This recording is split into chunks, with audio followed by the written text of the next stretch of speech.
Bonjour tout le monde, nous sommes vendredi le 29 juillet et je suis de retour au Québec. Donc je suis tout près de Sherbrooke dans la région de Beauvoir chez une amie.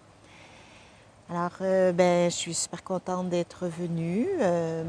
J'ai fait un magnifique voyage avec mes deux amies, Ginette et Denise. Et depuis mon retour, j'observe. J'observe qu'est-ce qui se passe en dedans de moi pour essayer de saisir c'est quoi la suite. Et j'observe plusieurs choses. dont une première chose qui m'apparaît, c'est de voir comment, depuis que je suis toute seule, c'est plus facile de retrouver mon équilibre. Hein? Parce que quand on est avec d'autres personnes, il y a toujours cette idée qu'il faut négocier un peu, il y a des compromis à faire. Dans le fond, je travaillais toujours un petit peu plus fort pour essayer d'avoir mon équilibre. Puis là, en étant toute seule, là, cet équilibre-là est plus facile à retrouver parce que je suis juste en relation avec moi-même. Puis là, j'ai à écouter qu'est-ce que j'ai envie et je me laisse guider au fur et à mesure. Et en même temps, ce que je prends conscience, c'est de voir comment l'énergie d'un groupe de personnes est soutenante, peut être soutenante. Et l'image qui me vient, c'est comme, j'ai jamais fait de surf, mais c'est quelqu'un qui fait du surf. Tu sais, dans le fond, quand on est sur notre planche, on a l'équilibre à retrouver. Mais en même temps, à partir du moment où le surfeur, la personne qui fait du surf attrape sa vague, elle se laisse guider par la force de la vague. C'est la force de la vague qui l'entraîne, qui lui amène une direction, qui lui donne des ailes, dans le fond, qui la pousse. Et la personne se laisse guider par cette vague-là pour aller encore plus loin. Et ça me ramène cet adage-là qui dit quand on est seul, ça va plus vite, mais à plusieurs, on va plus loin.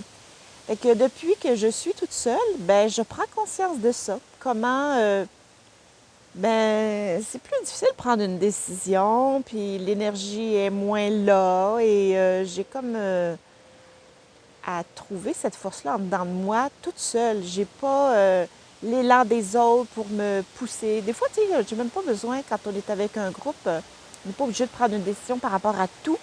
Parce que des fois, on se laisse guider par le groupe, puis on va dans le sens du groupe, on y va avec la famille, comme on dit. Mais en étant seule, là, je suis obligée de vérifier chacune de mes décisions, qu'est-ce que j'ai envie de prendre comme décision et tout ça. Donc, c'est une prise de conscience que je fais depuis que je suis de retour seule dans cette vie en VR. Une autre chose que j'ai envie de vous partager aussi, c'est de voir, mais là, j'ai hébergé, je me suis stationnée chez quelques amis et d'être vraiment choyée. Je me sens vraiment avec beaucoup, beaucoup, beaucoup de gratitude et de reconnaissance de voir comment les gens, spontanément, m'invitent à me stationner chez eux, m'invitent à me brancher à l'électricité, à l'eau, profiter de leur environnement. Et juste hier, il y a eu 3 invitations dans la même journée pour dire, regarde, Suzanne, tu viens t'installer quand tu veux. Puis là, regarde, on t'aménage telle place, tu te branches à notre électricité, puis tu profites de la place, puis vas-y, gêne-toi pas, tu peux arriver en plein milieu de la nuit sans nous avertir, viens t'installer chez nous. Hier, 3 personnes m'ont dit ça dans la journée et il y a eu d'autres personnes pendant la semaine qui m'ont proposé de venir m'installer chez eux. Et je trouve ça vraiment, vraiment, vraiment généreux et touchant à recevoir. Tu sais. Fait que je réalise que si j'avais eu une amie en VR, spontanément, j'aurais dit, gars, viens t'installer chez nous. Mais quand c'est nous qui recevons, ouais, c'est quelque chose d'être de l'autre côté du cycle donner et recevoir, puis d'accueillir toute cette générosité-là, cette gentillesse-là, cet accueil inconditionnel. C'est vraiment touchant et je tiens à les remercier vraiment sincèrement. Ouais, ouais, ouais. Fait que ça, c'est vraiment un beau cadeau que je savoure depuis quelques jours. Cet accueil de différentes personnes. Il y a des gens que ça fait pas si longtemps que ça que je connais, puis ils sont déjà prêts à m'ouvrir leur chez-soi pour que je puisse aller m'installer. Alors, gratitude. Vraiment, c'est touchant de recevoir ça. Et là, on est à la fin du mois de juillet. J'avais dit dans une vidéo précédente que Le mois de mai avait été un mois de dépouillement où j'avais vendu, donné et libéré plein de choses dans ma maison. Que le mois de juin avait été un mois de sevrage, de vivre le manque, de vivre qu'est-ce que je fais avec le manque? Et le mois de juillet, ben, je dirais que le mot qui me vient, c'est mouvement. J'ai été sur la route. Il y a eu beaucoup de mouvements concrètement avec ce voyage avec les deux amis. Puis il y a eu beaucoup de mouvements aussi à l'intérieur qui a fait bouger les choses. Et là, je suis encore pas tout à fait déterminée dans tout ce mouvement-là. Ce n'est pas encore tout à fait clair, mais sûrement que je vous en reparlerai dans d'autres vidéos. Donc, la vie en VR se poursuit.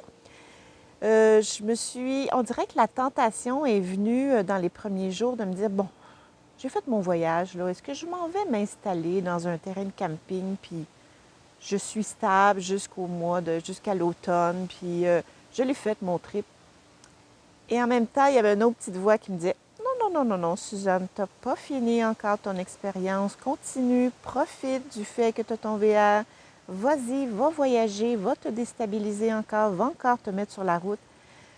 Je trouvais ça amusant de voir que la tentation de retourner à la sécurité, de retourner au connu, parlait fort. Mais il y avait cette autre petite voix qui me disait, puis que je sens que c'est la bonne chose, que je dois continuer mon aventure. Donc ma vie en VR se poursuit et c'est toujours un peu la même chose, que je ne sais pas vers où ça va me mener tout ça. Je me laisse guider par mon intuition. Alors, l'aventure continue. Fait que je vous embrasse bien fort tout le monde et puis on se retrouve à bientôt.